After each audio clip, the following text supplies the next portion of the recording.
Good morning and welcome. I'm very delighted to have you guys here and stand by. We're going to slow things down and okay. So no, Allison, I can't hear or see you. The only way that you have to communicate with me is going to be through um, through your through the chat function.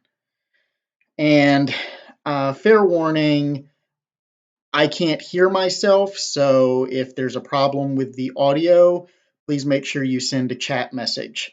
I can't hear myself because if there's audio coming through my speakers, my mic picks it up and then it gets very ugly very quickly. So that's how this is going to be. Today, we are going to work through some administrative stuff. So we're not going to try and cover any course material today. Today is going to be about making sure we're all on the same page regarding the exam that is technically due today, but the world is ending, so you'll do it in the time that you can get it done. So I've gotten a number of questions from you guys, and I want to walk you through those and give you some answers. So let me take you through those questions. The first question relates to identifying the regime characteristics as part of your exam that you're currently working on and also as part of your final. The answer to this question is I think it needs to be in both the exam that you're turning in and the exam and your final because your answers are going to change across the two. Does that make sense? So the answer to this question is you're going to talk about the regime characteristics in your current exam, but a lot of the things that you have to say about those regime characteristics are going to be defined by the material that we cover over the next few weeks. And so your answers are going to change and your answers are going to deepen and they're going to become more nuanced and more careful. And so I think that's an important thing to keep in mind. Next. If the examination of how the policy I want to pursue will be affected by the regime is factually incorrect in some places, is that forgivable? So I want to say that, factual errors happen, right? If you make a mistake, I think that there's going to be a penalty associated with it. But if you make an assumption and you're sort of reasoning from that assumption, I would not expect things to be terribly to be terribly onerous on this. I hope that makes sense. Next question. What do you mean when you say the tools you could use to affect the policy change you want? So this is going to be some of the things that we cover over the next few weeks, but they're things like how do you affect policy change in a legislature versus a bureaucracy versus executive branch policy making versus building a political movement, right? And so all of these are going to be things that we're going to cover in more or less depth, and I think that that's going to be something that you should that you should be able to sort of figure out how you would use those different tools. The next question, in the files uploaded to Blackboard, you said that our prompt was to respond broadly to a refugee crisis. In this scenario, is the country we choose or create the one from which the refugees are migrating? Are the refugees trying to come to our selected society? Are the refugees already within the borders? So if we look at the final exam prompt, which is a component of this exam, right? So you need both of the documents in this folder on Blackboard to understand what you're being asked to do. But if you look at the final exam prompt, what you realize is that you are seeing refugees coming into your country, and you are being tasked with developing a policy and a plan for dealing with these refugees in your country. Okay, so does that make sense? And related to this, there's also a question about direct versus indirect flows of refugees, and that just means very simply, right, direct flows are refugees coming from the place that they live, the place that they're from, into your country. And an indirect refugee flow just means that they're passing through somewhere else along the way. Okay, so very simple, very straightforward. Next question. For exam 2, I am considering the prompt about the creation of a fictional news organization. I know this is supposed to be about a regime and the influx of refugees from a neighboring country facing a civil war. That being said, is this completely fictional? Okay, here's something that's really important. You have a choice. You can make up a country. And the thing that's really cool about that as an option is that you get to design your own regime. You can build a system that doesn't exist anywhere on the planet that is intended to give you the maximum tools to work with in affecting your policy and let you talk about lots of different dimensions. That's one option. The other option is to use one of the case studies in the textbook. So if you go and you pull out your textbook and, oh, look, here it is. In the back of the textbook, there are these case study chapters, right, that talk about, I think it's 12 different countries, give you an awful lot of information about the institutional structures, the political cultures, and sort of the uh, general information about the politics in all of these countries that you can use to determine how you would build out your policy. So those are your choices. You can create a fictional country or you can use a real one. Up to you. Next question. I can come up with ideas for this project, but I can't come up with supplies for the project. I can't go out and get any either. Can I do something digital? Am I to stick to the book, or could it be something South Africa related? So let me start by saying that I totally get not having supplies handy. I totally get not having the things that you need to be creative in the ways that work for you. Okay. We're all living through this nightmare together, and we're all sort of dealing with it as best we can. Okay.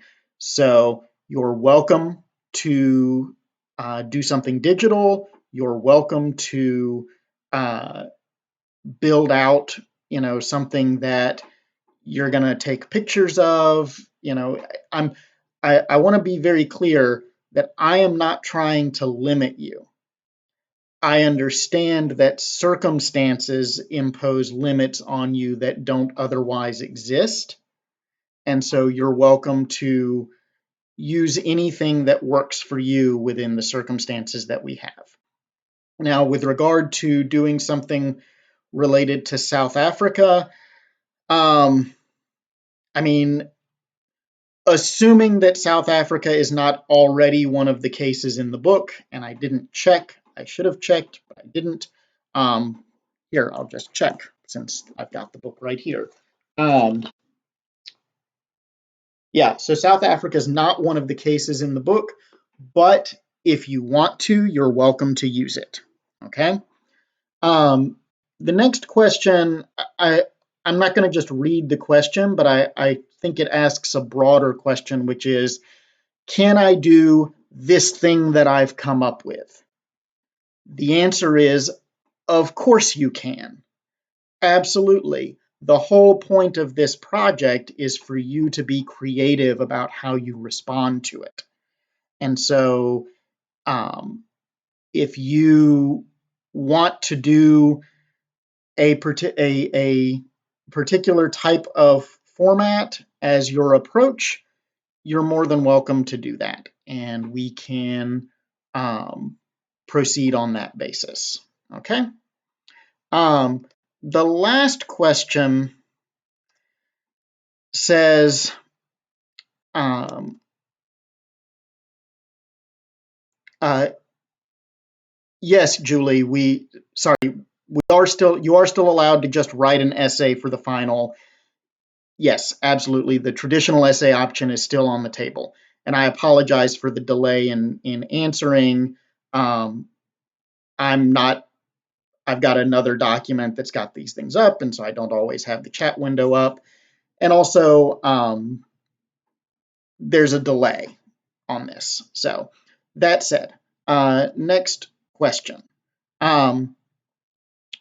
Myself, as well as multiple of my fellow classmates, are having a hard time understanding the prompt for the second exam.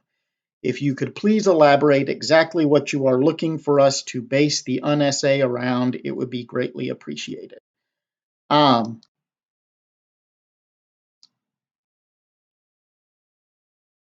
I want to sort of explain why that's a really hard question for me to answer. Um, Basically, this question amounts to, I don't understand the assignment, which is fine. It happens. Sometimes things are not clearly communicated, but you have to explain what your confusion is. If you just say, I don't understand the assignment, I don't know how to help. So the student who sent that question, I'm not going to call them out in the stream, but I want to encourage you, if this is you or if you are one of the multiple classmates that the student references, to reach out in the Slack and ask your question with some specificity, right? What is it that you're confused about? What is it that isn't clear? Because then I can give you some more guidance. I can give you some better information. Again, the Slack is going to be a really important space for you guys. It's going to be very important for you to be engaged there and to post your questions as you come across them there. I think that one of the things that's really important for us as a community of learners is that we think about what it is that we are communicating with one another. And so I want to encourage you to send more messages, right? Be more communicative.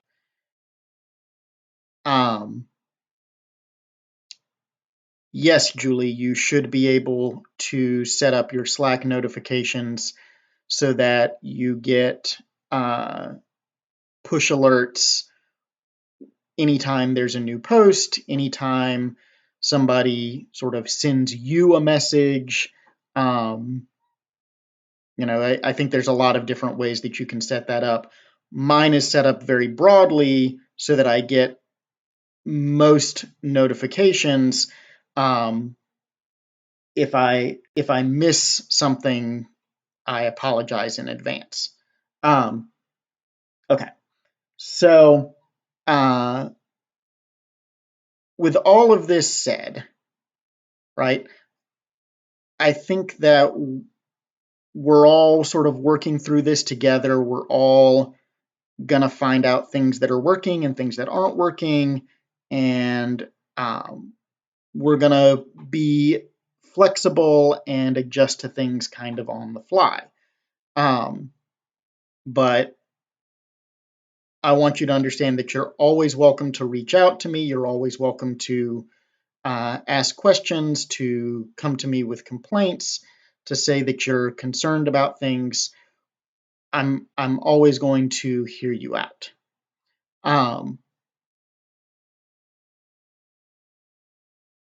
With all of that said, I think that we're gonna call it today with this, and we'll take this back up on Wednesday when we start talking about legislatures, using chapter 9 of the textbook as sort of our jumping off point. Okay, so with all of that said, go forth, stay at home, try not to get too stir crazy. I will, starting probably this afternoon, start looking at exam submissions, and you can expect to start getting feedback more or less as things go. Mackie, I just saw your question. Yes, there will be lectures on Fridays. So yeah, I will start giving feedback on your Unessay plans this afternoon. So, and it'll basically be in the order that they were submitted as best as I can do. Okay, so with that said, see you guys on Wednesday, and stay frosty out there. Talk to you later.